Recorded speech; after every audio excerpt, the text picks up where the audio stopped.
So when you look around at the work that you each do, really coming at it from different perspectives, obviously Africa's a large continent, and then there's not necessarily the same type of populations and cultures in all the different areas. Ben, as you look at something like Soccer Without Borders and try to evaluate which countries you're going to work in, how does that decision come about?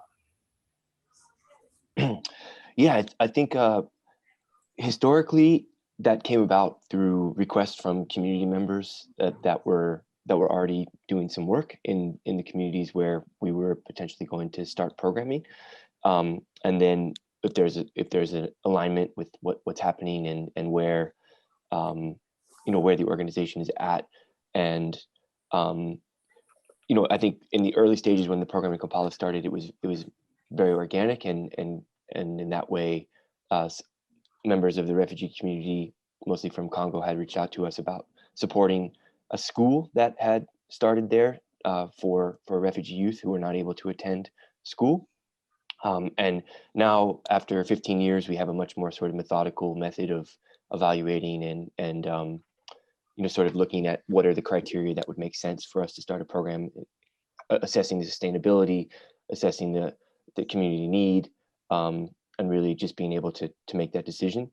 I think also at this point, our focus has really shifted from wanting to replicate starting more Soccer Without Borders programs to rather trying to support other organizations with some of the expertise that we've developed, and also learn from other organizations and have a more collaborative approach in that way. And I think that as this sector has grown a lot, there's a lot more space for collaboration and for sort of sharing and learning, and for supporting other groups. So I think at this point, it's unlikely that we're going to be trying to necessarily start Soccer Without Borders in a lot of other places, but rather look to collaborate and support other local initiatives, and see how that can work best. Great. So Enouce, from your side, you're working in Nairobi. What's the scope, geographic scope of the work that you do? So yeah, thank you. So Vijana Amani Pamoja actually works in the underprivileged communities within Nairobi, especially areas where the prevalence of HIV and AIDS is skyrocketing, and the issues of economic, especially youth unemployment issue, is very high. So those are the areas that we are really focusing on, even though the issue of HIV and the issue of youth unemployment really cuts across in different sections of Nairobi, but more of our program are mainly focused in those communities that are underprivileged. Young people who are coming from those underprivileged communities, especially in the slum areas of Nairobi. And Lizzie, from your end, I know Rwanda, Cambodia. How were those two picked? Those it doesn't seem like that's a direct connection there. Yeah, so our founder, Tracy Evans, really fell in love with Rwanda through her mother's work as a nurse doing some medical mission trips.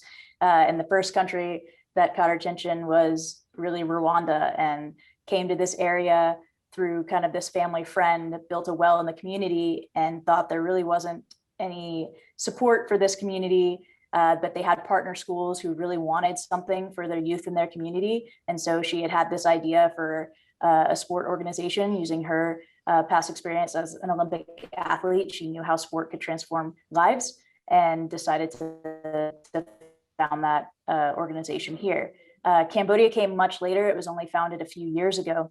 And there was just so many similarities between being kind of post-genocide countries that had a lot of issues with really between kind of generations, because the generations that had experienced the genocide directly, and now you have kids and youth, very kind of high level, percentage population of youth who were kind of struggling with this post-genocide development in their country, and really getting past some of the barriers that, especially in the rural areas where we work, that really were kind of impinging on their growth and development. So again, her mother had been doing some medical mission work in Cambodia and got connected to a school there. And through that partnership with the school in Cambodia, that was formed. But again, the values that are taught across both countries are the same. And we would rather kind of go deep and work with fewer kids and fewer schools than try and spread to more sites. So that's why it took 7-8 years to get to Cambodia. And we really don't have any plans right now to expand anymore. Kind of like Ben was saying, we'd rather kind of share our methodology and expertise and collaborate with other organizations at this moment. So you talked about the values that are shared between the approach that you take. Why don't you go through some of those values with us and how those became the core values for the organization? Sure. So they're really based on the Olympic values. So we call them our play fair skills. So they're respect, opportunity, community, moral courage, and contribution. So we weave these skills into all of our programming. And sorry, I'm losing some light here. See if that helps. And Yeah, so we do these through sport lessons and through kind of our reflection conversation. And we're able to apply, okay, these kind of skills around equality, equity, peace building, community building. And then our kids get to take those lessons and share them out with their community members through, we have a community day once a week, or it's either, currently it's been used as a parent education session because we can have smaller groups due to COVID. And so they're using this opportunity to have leadership opportunities and share what they're learning in our program with the community, with their parents, and take those values out into their community. Great.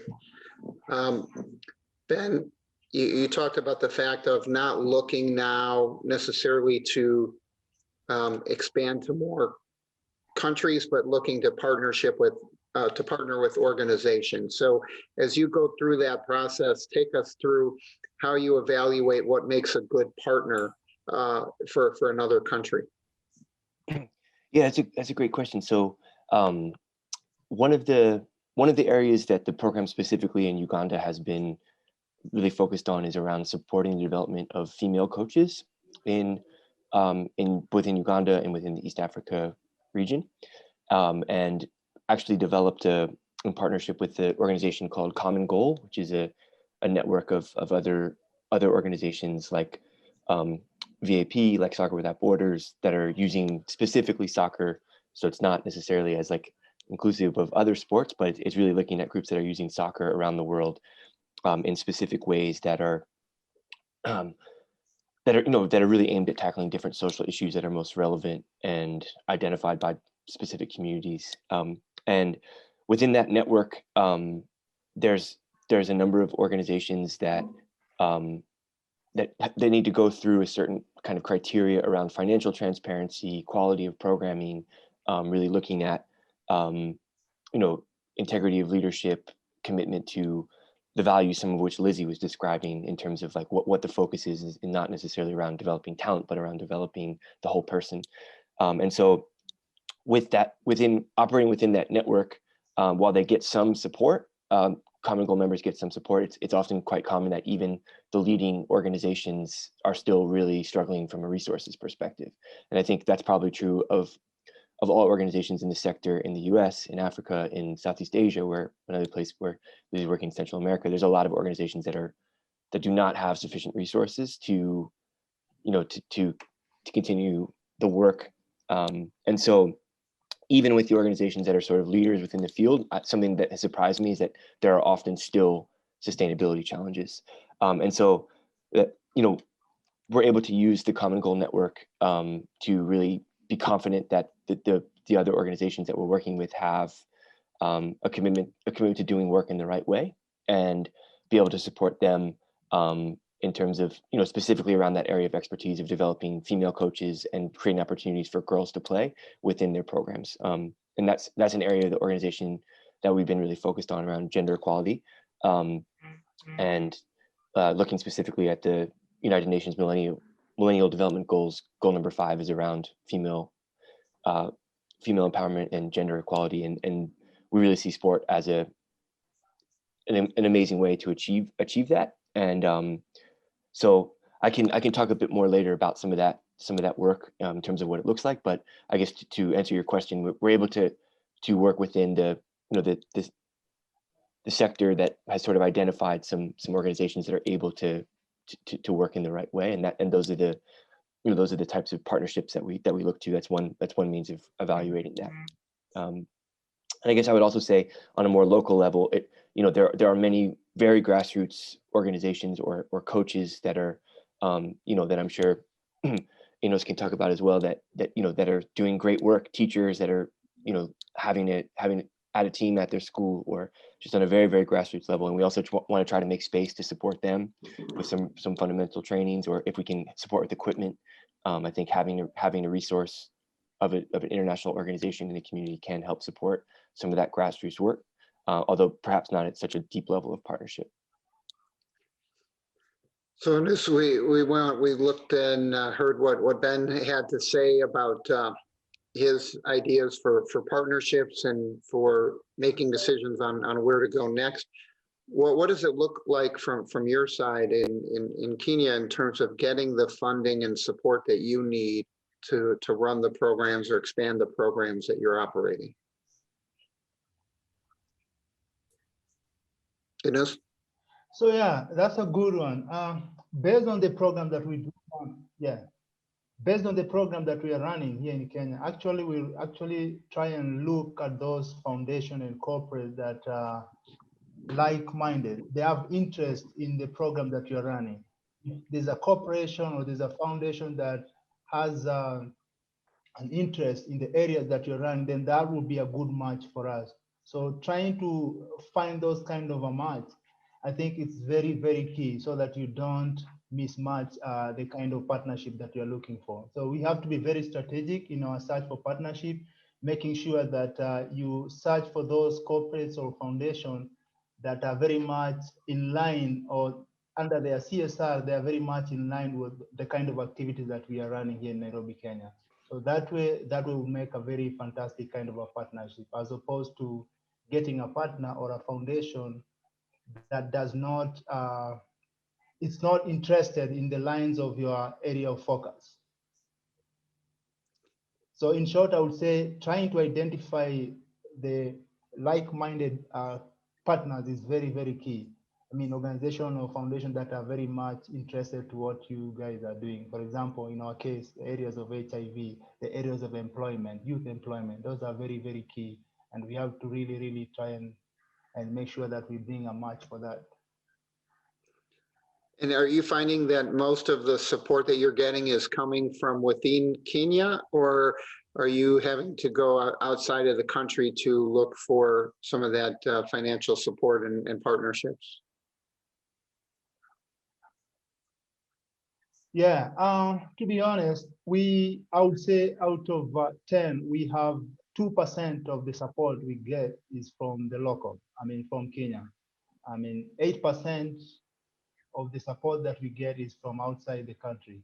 But again, that doesn't mean that we don't have a lot of supporters here in Kenya. I think it's all about trying to dig in and search for those good partnerships that we are trying to look at. We have to look at our logic model and find out our weaknesses. Look at our SWOT analysis, try to work on it and bring more partners from the local perspective as well. So Lizzie, I want to go to some of those same questions for you as you look at, you expanded, obviously now you said Rwanda, Cambodia, but those are spread out pretty far. So it's pretty not feasible to have at least on the ground resources that are shared between those two markets, right? But in terms of the approach to fundraising and financial support for the work that you're doing, where does that come from? Yeah, that's a great question. We do have to look kind of country by country for some sources. Comic Relief has been a fantastic funder of our work in Rwanda, and they don't fund projects in Cambodia. So we kind of look for other sources country by country. But there are several that can be shared when we can. The International Olympic Committee has been a funder in the past, and we've been able to split the grant across both sites because our programming is so parallel to one another. And then when it comes to fundraising in the US, it's finding some people kind of with interest in one of those countries. That's often kind of like you said, we are spread so far. It isn't that often that we find someone with an interest. Okay.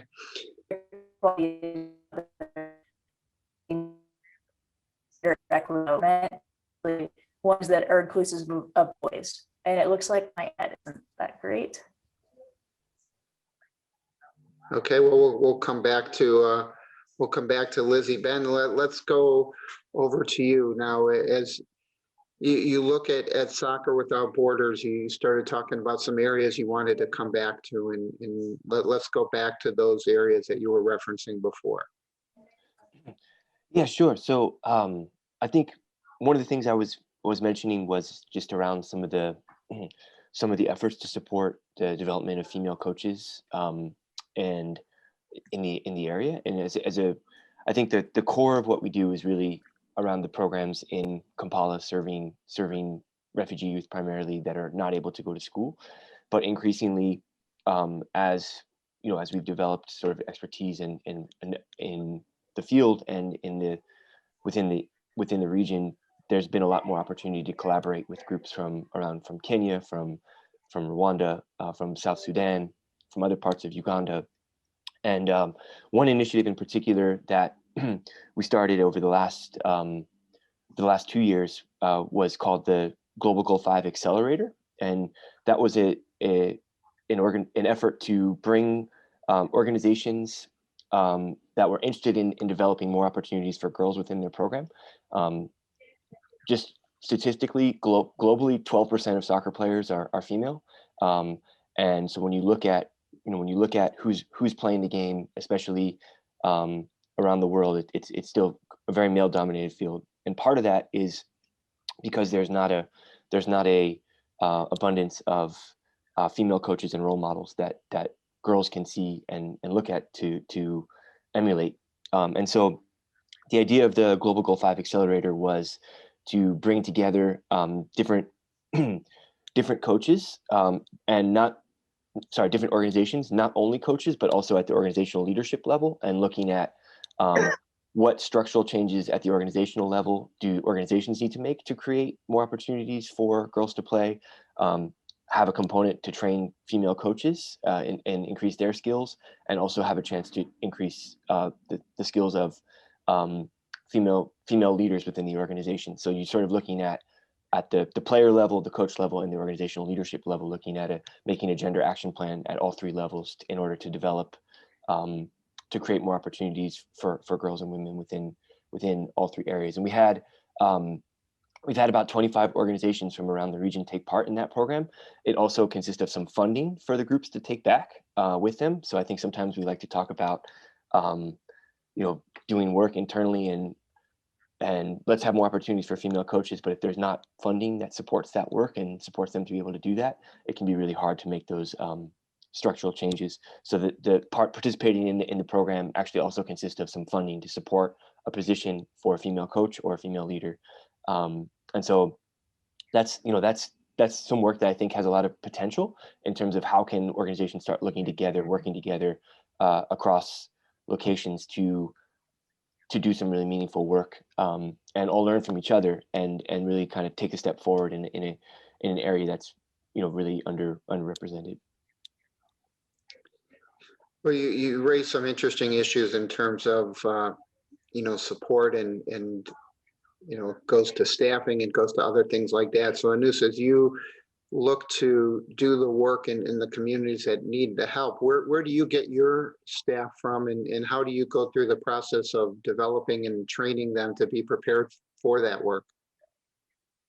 So first and foremost, one of the systems that we've been using, and it has been very successful within VAP, is that majority of the staff that we have, majority of the coaches that we have, most of them are former graduates of our program. So when they come into the organization, they already know the model of the organization. They already know the system of how the organization works. So when we conduct that kind of a training of trainers, it's more easier for them to understand that all the logistics and all the system of the organization, how it works. So bringing them on board, having them by the virtue of them being former graduates of the program, it makes it so easier for the organization to run. Because number one, they have the value of being a volunteer. They know what volunteerism is all about. So through that process, that's how we normally graduate. I mean, we normally upscale all the position in our organization, position of staff in our organization. So you will find that you'll find that only 20% or 10% of the staff that we have are people who have been from outside, but 80% of the staff that we have, majority of them are people who have been former graduates of the program that we do run. So as former graduates of the program, they've been through it and they're pretty familiar with what you're doing in the program. But what does the training process look like? How do you prepare them? Because it's obviously very different to just be going through the program compared to having to run the program or teach the program. So we actually conduct a TOT, a training of trainers. This is just to make sure that they get more information about the curriculum that we normally use, so they can be more informed about it, and implementing implementing the program to other young people in our community. It's always easier for them because they already know the system, they already know the curriculum, and so it makes it so easier for them to run the program in the community, and especially when they are working with the young people. And when they work with the young people, to them they are like their role models. These are people that they already know. I mean, they are people that they are used to them in their communities, and it makes that kind of a relationship between them and the young people in the community to be more softer and more easier for them to understand them as their role models. Thank you. Lizzie, as you look at the work that you're doing, give us a little bit of a sense of the size of the organization in terms of how many people you have on the ground in Rwanda and where that staff comes from. Yeah, absolutely. I was kind of listening really closely to that because we just promoted we kind of went through a junior coach program and have 3 former participants who just became coaches this year. And so I just got to see them for the first time as coaches, and they're doing a phenomenal job.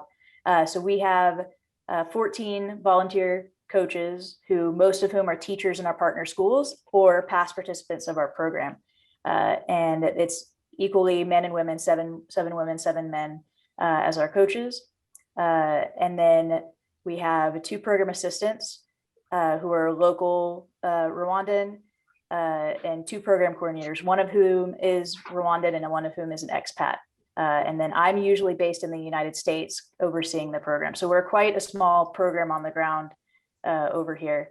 We reach 200 kids each week through our after school programming, and then their parents and family members through our community day programming, and then other community members, students at our partner schools through some of our larger programs that we run when we're allowed to.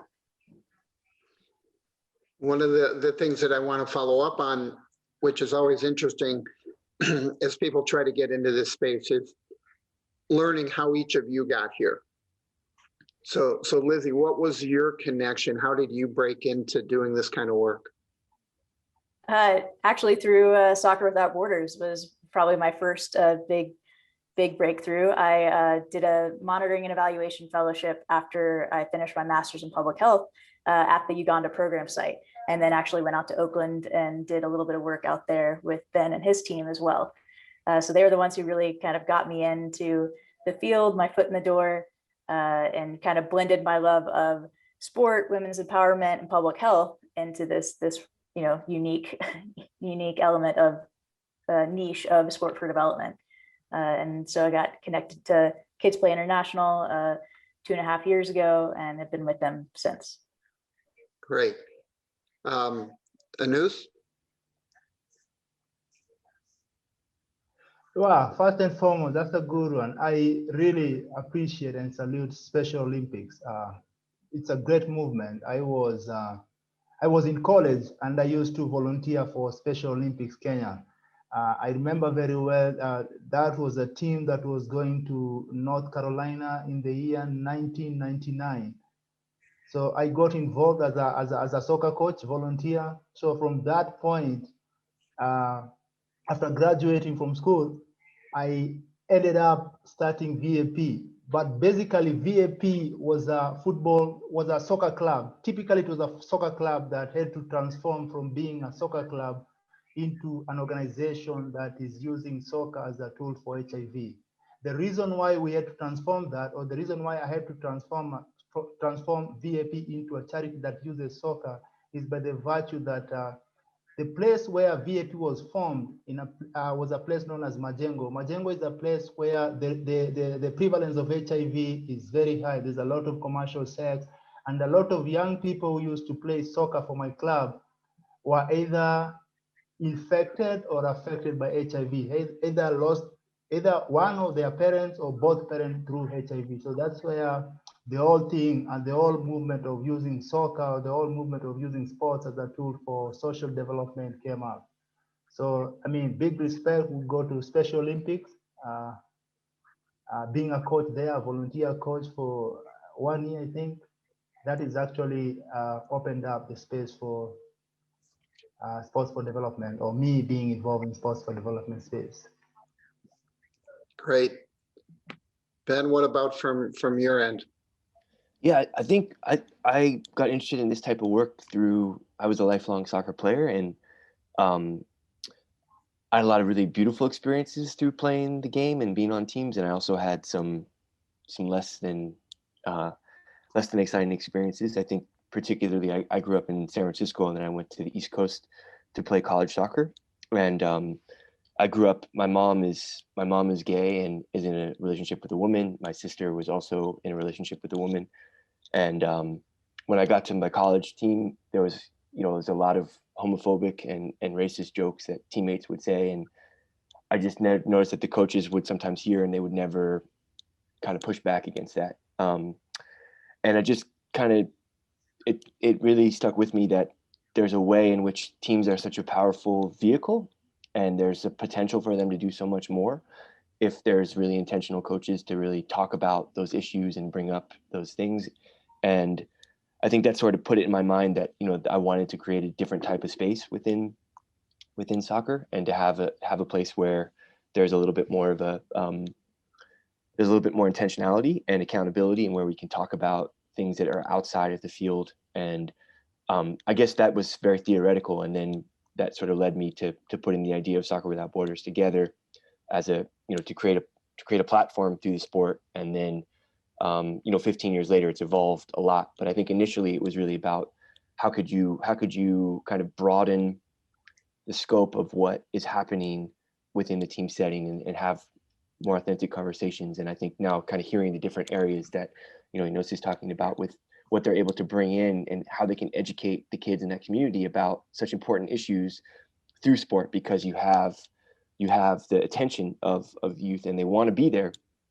I think that's another huge important factor, right? It's like I also did a master's in education, and I did teaching in a public school setting, and a lot of the kids just kind of had their heads down the whole day. They didn't want to be there. And I think it's a hard place to start from when you are excited to be there, but the young person is not. And so within the spaces that programs like Kids Play International and VAP, Soccer Without Borders, are creating, the kids are excited to come. And I think when you have that excitement, when you have that starting place, you can really be on an equal playing field. And I think that's just such a nicer way to go into a relationship, to give young people some more agency in terms of what they want to do.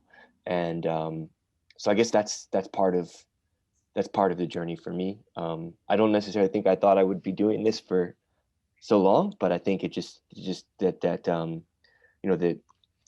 there's just a lot of always signs that this is important, valuable work, and to keep doing it. So sorry, a bit of a long answer. Not at all. Where did you play college soccer? I went to Lehigh University in Pennsylvania. My parents moved out to San Francisco, but my whole family's from that area around Philly. So that was a lot of, I kind of had it in my mind to go back east at some point. Well, it's it's always great to hear different stories and learn about how people have got to their destinations. And clearly, as with Lizzie, you're spawning another generation of leaders in this space that are really sharing that passion and desire to make change in the world. Ben, as you looked at it from Soccer Without Borders, your organization is probably one of the great examples that's out there in terms of that development. Give us a little bit more of a sense from an organizational perspective, how long you've been around and size and scope of the organization. Yeah. So Soccer Without Borders, we started in 2006. So this is our 15th year. And I think, it's a pretty steady line. When you look at the kind of growth in terms of budget and staffing size, it's a pretty steady line up, both in all of those ways. And that's really challenging. I'll say that I think, a lot of times as people who start these organizations like myself, I'm an educator. I have a passion for working with youth. I have a passion for working with coaches. I have a passion for really trying to do things the right way. And in terms of how are we teaching, how are we engaging as learners ourselves when we are teaching. And that has very little to do with payroll and tax filing, and making sure that we're able to keep the doors open, and yet you have to learn all those skills. And I think that looks really different when an organization has a budget of $250,000 versus, I think we're approaching $3 million or something this year. And we're in 5 cities in the US. We're in 2 countries outside of the US. We do a lot of work supporting other initiatives as fiscal sponsors, like we're a fiscal sponsor for the Afghanistan women's national team. There's just a lot of complication that comes with keeping an operation like that afloat. And I think the one thing I could offer with that is that maybe my greatest skill has been stepping back and letting other people who know more about those areas step up. And we've been really fortunate to have a great executive director in Mary, who I know Lizzie knows, who's just a fantastic leader, who's really steered the organization in a healthy way as we have grown and been able to sustain that growth. And I think, we have developed a program that has been studied in terms of the impact. We've had several PhD students do their dissertations looking at multi-year studies of the impact of our work in the US. We're trying to do more external study evaluations internationally. I think there's still room to improve there, but I think one of the areas we're really focused on now is how can we make it a more sustainable place to work? Because, it's the people that we have on our staff are really passionate. They really want to do this work. They make huge difference. And I'm sure we can all say that. And how can we take care of them better as part of a mission of social justice is how can we also take better care of our staff members, especially Enouce was talking about how many of his staff are alumni. We have a lot of our staff are alumni as well. So it's part of the commitment to social justice is to invest resources in them to create a better working environment, a more sustainable place to be. And I think that's really a big focus of ours now is how can we do a better job in that area while maintaining program quality, while maintaining systems that are functional, and try to make that step. So when you look at the size of the organization, what cities are you in the United States? We're in Oakland, California, Denver, Greeley, in Colorado, in Baltimore, Maryland, Boston, Massachusetts, and Seattle, Washington. So quite spread out across the country there. And in each of those communities, what are they fairly similar size operations, or in terms of staffing, do you have a pretty wide variety there? Yeah, they all have at least 3 full-time staff at each of the U.S. sites. Oakland and Baltimore are bigger. They're probably closer to 9 full-time staff, and a number of part-time staff as well. But also just connecting back to the panel, the work in the U.S. is also very much supporting African diaspora. We have refugees and immigrants from from North Africa, from East Africa, West Africa. And so, in Baltimore, for example, a lot of our teams are primarily youth from West Africa or East Africa. And so I think, there's very much a connection. We've had some refugees from the DRC that have been at our program in Kampala that have been resettled to the US and have still been enrolled in programs, a Soccer Without Borders program in the US, which was really cool to see that happen. And so, there's definitely a connection with the work domestically to the work internationally as well, in terms of working with people who have been displaced and had to leave home, and trying to support them to make a new life and to connect to their new communities. Great. Well, I think that is so important, as you said, that standard. Lizzie, you talked about going through your experience with Soccer for Borders. What were some of the lessons that you took away from that experience that you're able to bring to Kids Play International? Yeah, that's a fantastic question. The investment in local leadership that the Kampala program was doing is something I've taken on to our Rwanda program here. Just the investment in making our coaches these caring adult role models and giving them more opportunities to develop more skills like monitoring and evaluation skills, some program kind of management, from whether it's managing our equipment room to getting on the road to becoming a future program coordinator. So that's something I've definitely taken with me, just because of their leadership model there of taking, okay, you've become a coach, you're a teacher, what skills do you want to grow in? How do you want to grow professionally? How can we help support that?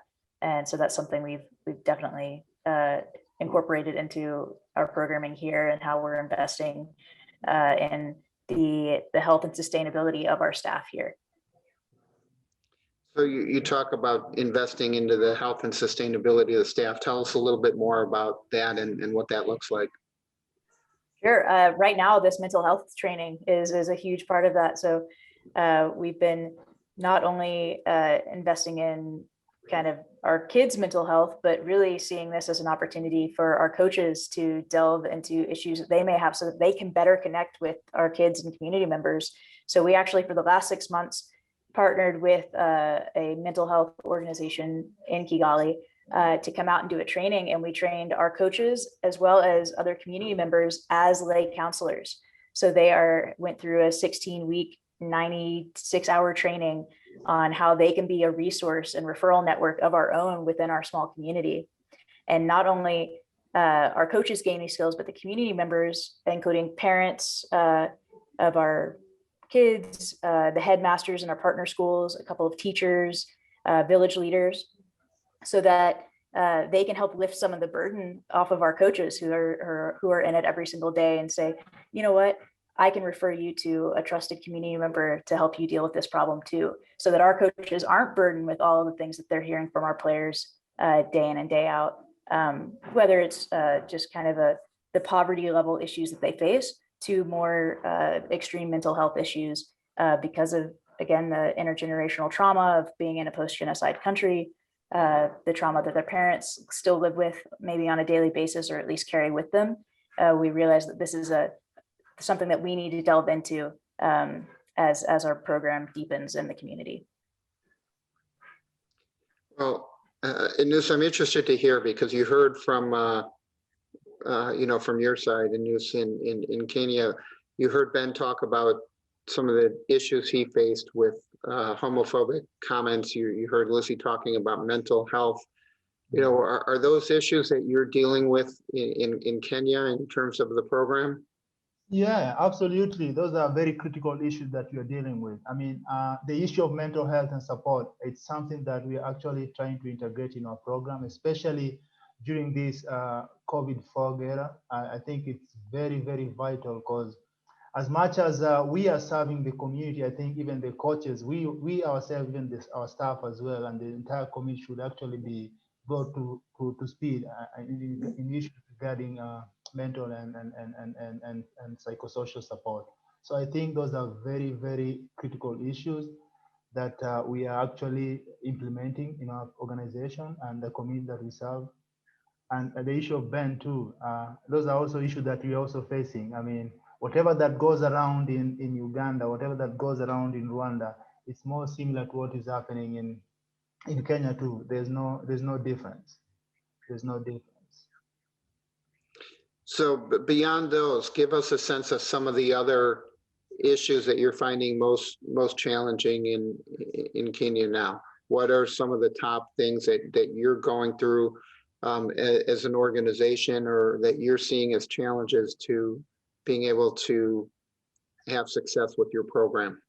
Yeah, one of the greatest challenge that I think also cuts across is the issue of youth unemployment rate. I mean, as much as we are providing all these life skills through football on issues of HIV, SRA, I think there's a great deal of unemployment that has to be addressed. I mean, we cannot provide youth with all this information without giving them a solution that will bring them to become economically independent. So that is a very great issue that actually the government itself is struggling with, and even us as an organization is struggling with. So we actually need to make sure that the issue of youth unemployment has to be addressed so that we can supplement what the government is trying to do. So for us, bringing integrating all the graduates of our program into vocational training courses and providing them with internship opportunity and job placement. And for those who want to go for businesses, we do provide them with business training skills so that they can go out and do their own business and be part of an economy that is more vibrant. So what does that training look like? You're going to take them and you're going to, try and prepare them for jobs and other things. What else do you do to help that?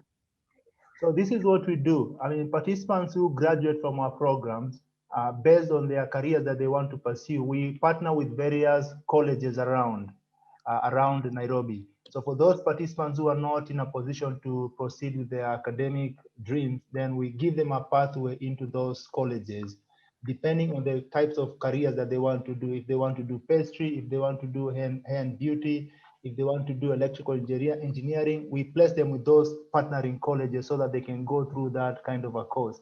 And VAP and those local colleges, we do have a partnership. Even though VAP would pay for those students through the donor support that we get, I mean, there's a small percentage that those individuals have to pay, a very minimal percentage of maybe something to do with 3,000 shillings, which is actually $10 or something. That is the $10 that they pay is for commitment, making sure that they stay for those courses till they finish their courses. And then when they graduate, we work with various local partners, various institutions, could be hotels, could be restaurants, could be salon, and then we take them into those kind of an internship. And for those who want to pursue apprenticeship opportunities, we also provide a pathway for them to go through that. But this is what VAP is doing towards sustainability. At the moment, we have secured a piece of land that we are trying to build our own facility, whereby we're going to provide a safe space for these individuals, community space where we're going to be having our own health clinic for our football-based health program, vocational training for those who want to do sewing, for those who want to do various courses, they can have them on our side. And by doing that, we'll be reducing our courses. Our cost in terms of paying for those local partners that we are working with. So moving forward, that is the bigger vision that we have. And we do have a fundraiser page that is going on, and hopefully in the next 1 year or 2 years, the facility will be completed with all those kind of things that we are looking for, especially the facility that I've mentioned, the gender-based recovery center for the abused girls and young women.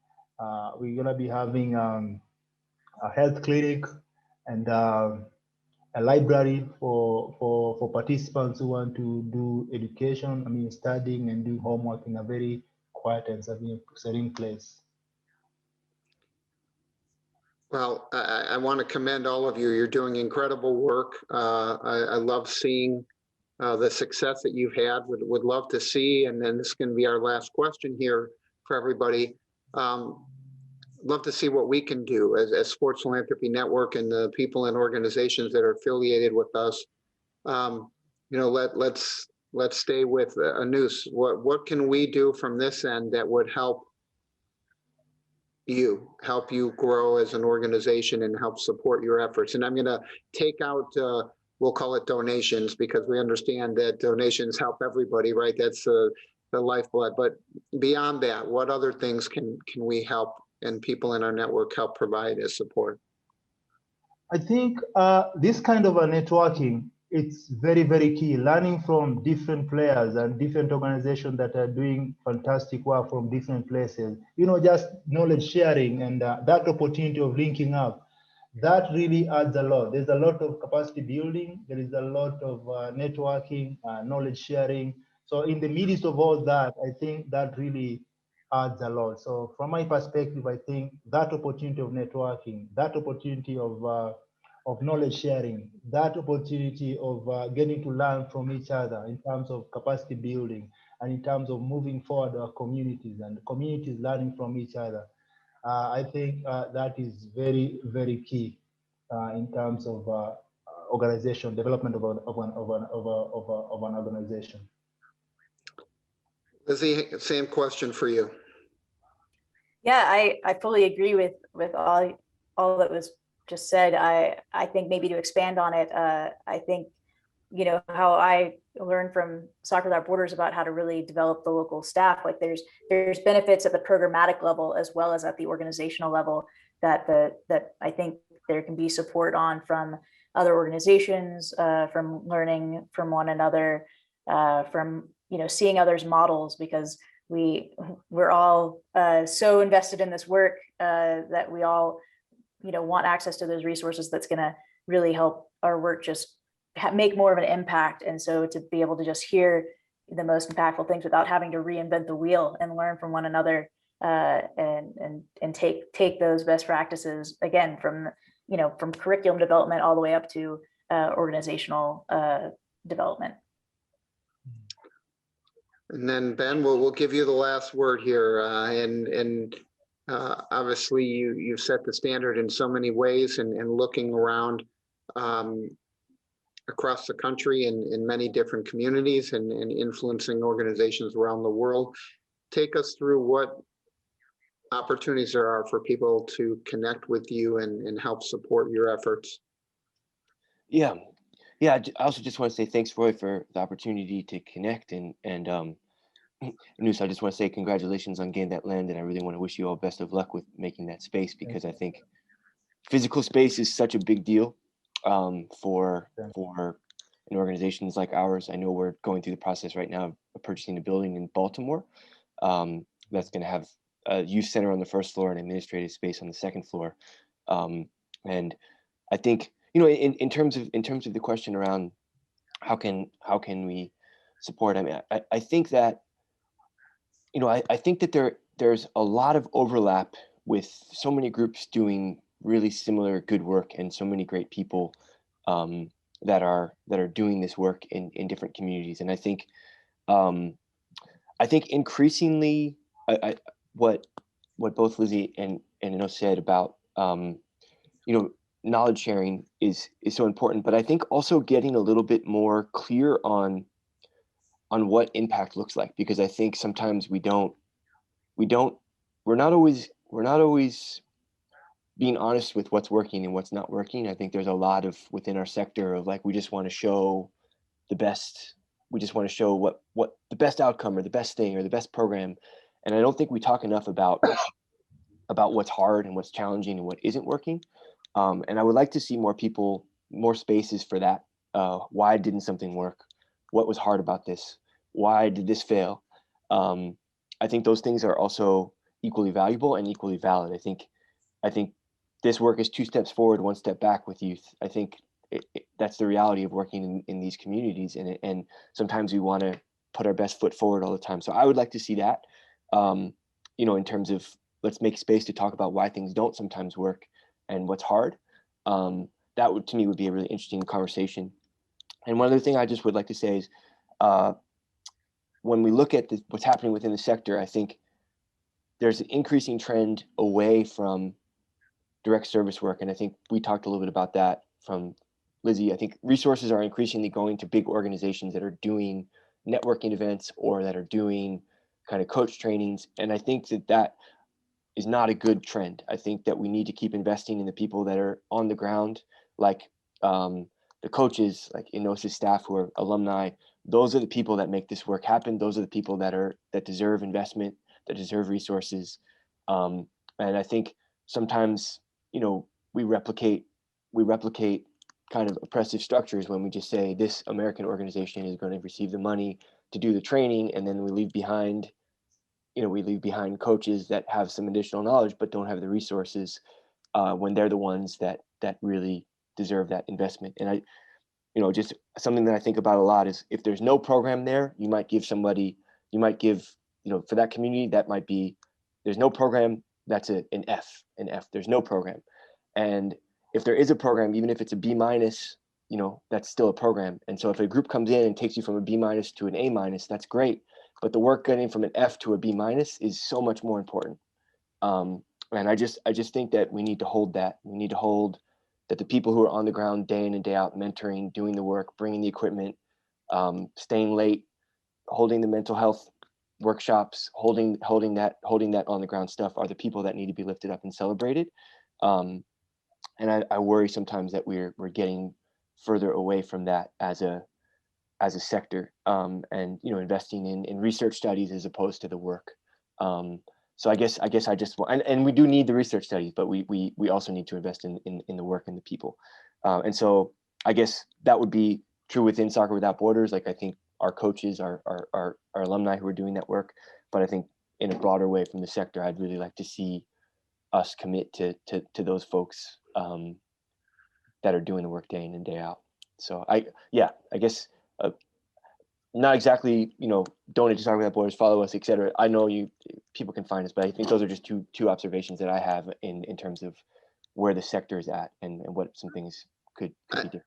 I think those points are well taken, and I think the challenge is always capturing the right balance between, you need that direct service, but some of those, we'll call them larger initiatives, right, might help advance the sector as a whole. And so how do you balance kind of funding, we'll call it the sector growth types of initiatives versus the individual programs? And at the end of the day, the sector growth initiatives don't matter if there's not people on the ground making the impact and doing the work and working with the youth and the kids and at all levels. So Ben, Enouce, Lizzie, I really want to thank you all for sharing your time with us today. Very insightful conversation and great to learn more about your organizations and how you work and some of the challenges that you're facing. So for everybody who's tuned in, we appreciate you taking the time to be here.